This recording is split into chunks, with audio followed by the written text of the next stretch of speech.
There is a fly angling paradise where the desert meets the sea and offers the most diverse fishing opportunities I have ever encountered. The original custodians of the land refer to the area as Ningaloo. It has open, uninhabited beaches teeming with hungry fish. It has a protected gulf full of vast sandy flats and endless mangrove habitats. It has the world's largest fringing coral reef, which in many areas is only meters away from shore. The area sits in a transition zone and offers Australia's tropical and temperate species of saltwater fish. A fly angler can expect flats fishing, reef fishing, and pelagic fishing opportunities in this aquatic paradise. Ningaloo has been on my radar for probably about 15 years now, but I always ended up traveling to other fishing destinations around the world, even within the country of Australia. The Exmouth area was just never one of those glamour or bucket list destinations for international fly anglers back then. I read an article in Saltwater Sportsman about 15 years ago about a man named Brett Wolf who pioneered bone fishing in the Exmouth area, and I'll admit it, I was intrigued, but Exmouth really wasn't a priority for me back then. Then, I don't know, about 4 years ago, I watched a YouTube video produced by Catch Magazine where I saw Brett Wolf in action for the first time. And they caught so many different species of fish on the fly in that video, and Brett's enthusiasm for saltwater fly fishing really resonated with me. From that point on, I was planning a trip to Exmouth in my mind, and last year, I finally put a plan and my finances together, and I booked a week fishing with Brett Wolf.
Well, it's the end of March and I leave for Australia in just 2 weeks. Unfortunately, this just happened at the destination I'm supposed to go to. Severe tropical cyclone Narell is a Category 4 system and it's sitting just off the coast of Exmouth, so about 30 kilometres west of Exmouth. This system actually does have a lot of wind with it. So as you mentioned, destructive winds potentially up to 260 kilometres an hour or more, close to the centre of the cyclone. Severe tropical cyclone Narell roared. Wind gusts over 250 kilometres per hour, felling trees and other structures. Daylight revealing the scale of destruction as the winds raged on. The storm has passed, but the damage is clear. The town of Exmouth in pieces after severe tropical cyclone Narell tore through. Most of the town blacked out since the early hours of Friday. Emergency services starting to assess the extent of damage. Reports the airport has been largely destroyed, cutting off the town. Now, this is the only route into Exmouth, meaning that currently the only way in or out of town is via helicopter. Well, I'm now 1 week away from my departure, and the airport in Learmouth to access Exmouth is actually open now. The city of Exmouth also has water and power restored to full capability again. The hotel I'm staying in and Brett, my guide, contacted me to let me know that this entire trip is still a go. So I'm glad I didn't cancel. I guess I'm going to see you again on departure day in 1 week.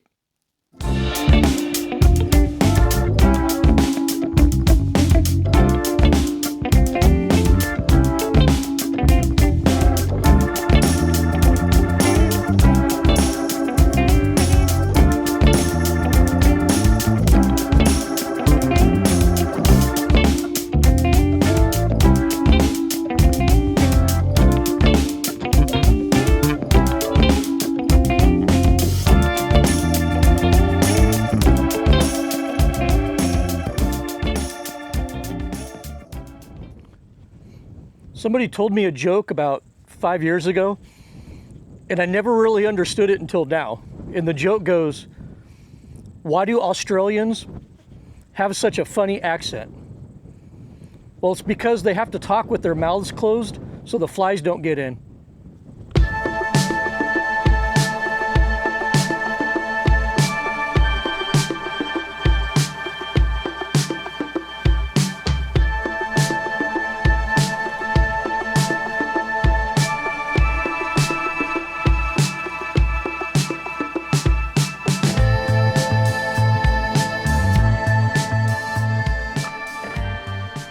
This area is loaded with golden travali, and they always put a smile on my face. In most places, golden travali are a rare and highly sought after flats fish if you're lucky to get a shot at one. In this area, they're found in huge quantities. Golden travali fight like bulldogs, and they can be a real handful on the deeper flats.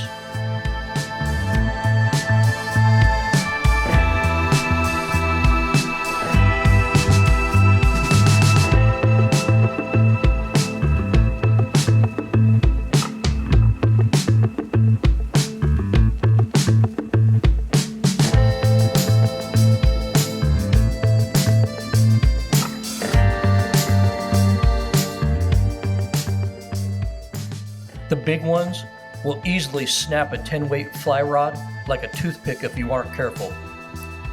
They're also not picky here like they are in the South Pacific. They'll literally throw themselves at flies here with reckless abandon. And unlike GTs, the big golden travali never get tired and keep on going all the way to the boat.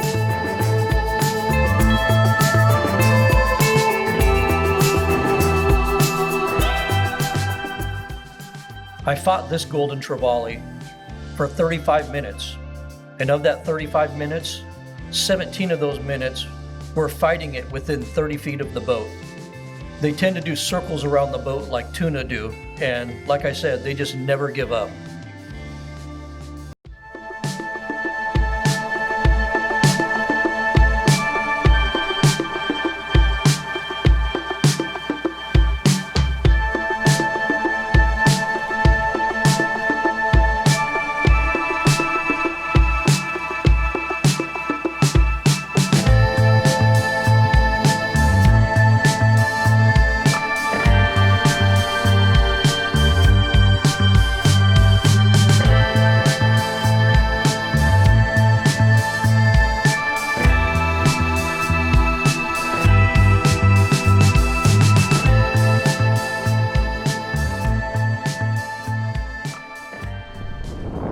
So was that a cracker, a ripper, or a stonker?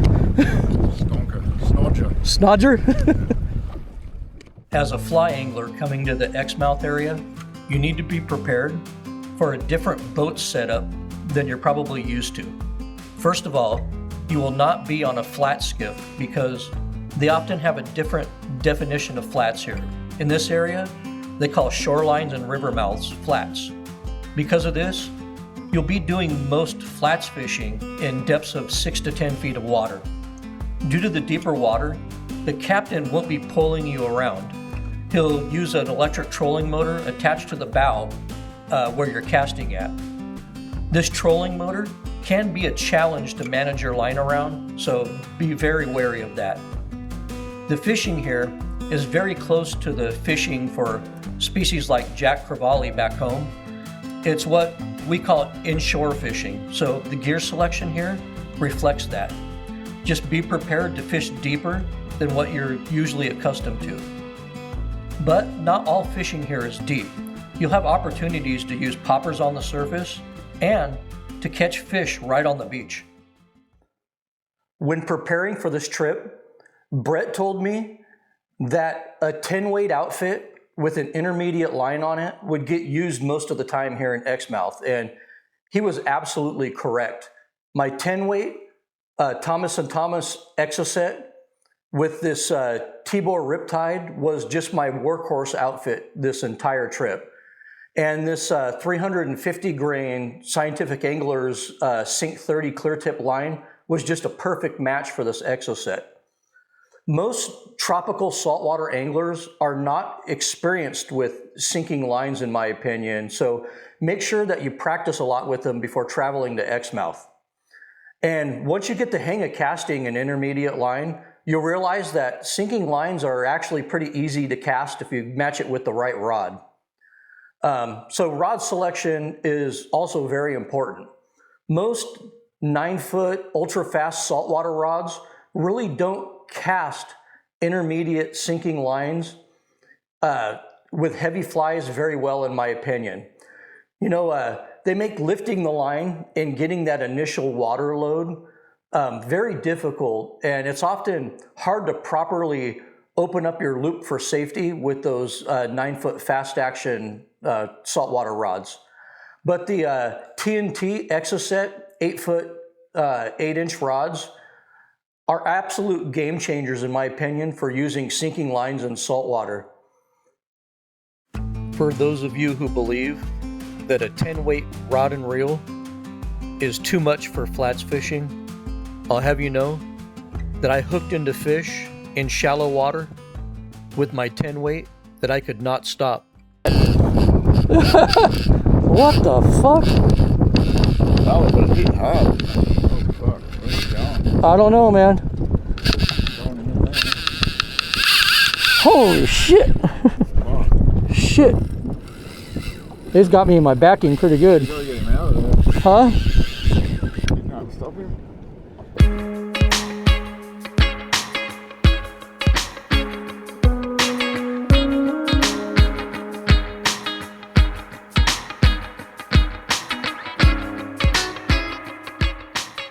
When the stars align in Exmouth and the wind is right, the sunlight is right, the tides are right, and the water clarity is right, the flats here can be magical.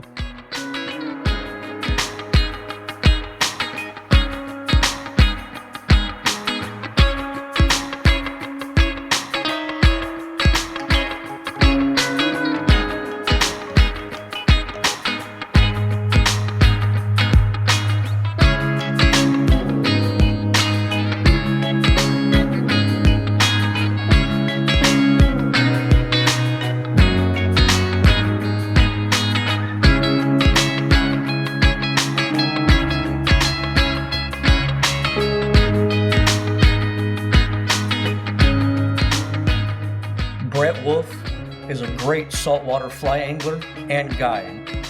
He's really in tune with this fishery, and he's a master of the craft. I spent days absorbing his wisdom like a sponge. Because this fishery is so different than what I'm accustomed to, I really relied on Brett's guidance. The place I'm staying at here on the Ningaloo coast is the Exmouth Escape Resort, which is what Americans would call a bungalow hotel rather than a resort. It's very clean, easy to access, and the staff here is fantastic. My bungalow is comfortable and fully appointed. It has a small kitchen and a barbecue, so I can cook some of my own meals, which I did most of the time. The on-site Whalers restaurant is also very good, and the people here are extremely friendly. Most importantly, it has a washer and dryer, which means I didn't have to pack a lot of clothing with me. They also operate their own car rental, which I'm using on this trip, and I found it to be very convenient. This place also has a nice pool, which I've been using almost every day to relax after a day of fishing. I hate bougie, overpriced resorts, so for me, the Exmouth Escape Resort has been perfect. And I can't state it enough, the people of Western Australia are the best.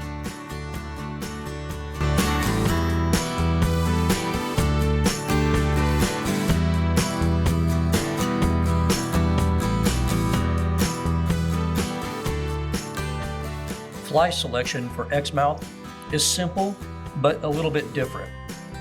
They love using simple patterns with simple colors here, but you need to upsize hooks and weight.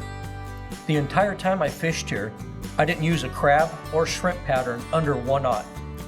Alflexo crabs are very popular here in 1/0 size, either all white or tan with yellow legs. Also, big heavy gotchas are extremely popular here for just about everything.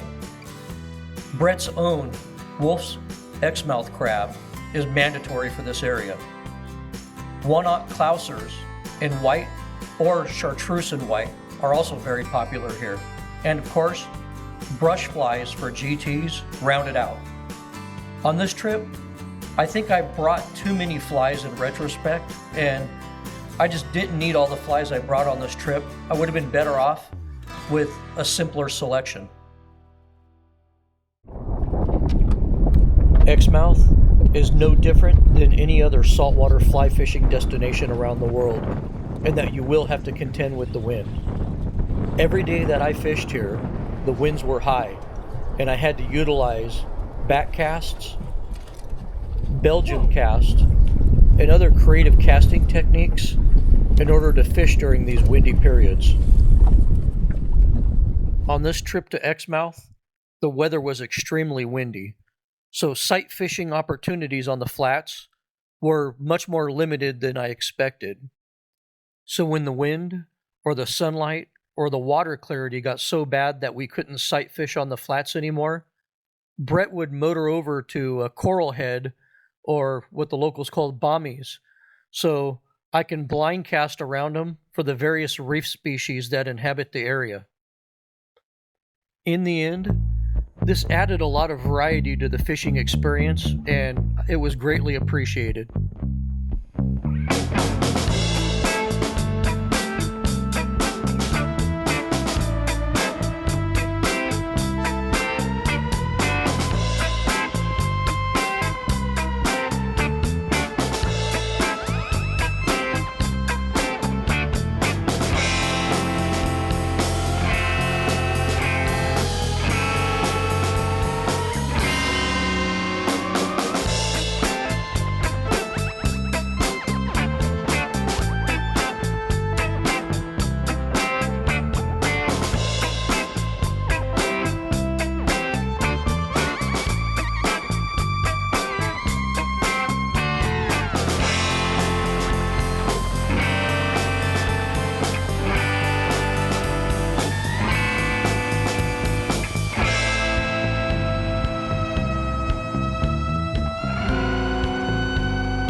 The Exmouth area is experiencing what many would consider to be an overabundance of sharks. During my stay here, I saw great hammerheads, tigers, blacktips, and various other species of shark. Unfortunately, you're going to lose a lot of your catch to sharks here. As a matter of fact, I lost my first fish to a hungry blacktip shark. Particularly when you're fishing the reefs, you'll maybe get an opportunity to pull a few fish up before the reef sharks show up and end your fun and you have to move to a completely different area. But don't think just because you're fishing the shallow water flats here that you're immune to being sharked, because I had a golden travali taken from me in 2 feet of water here.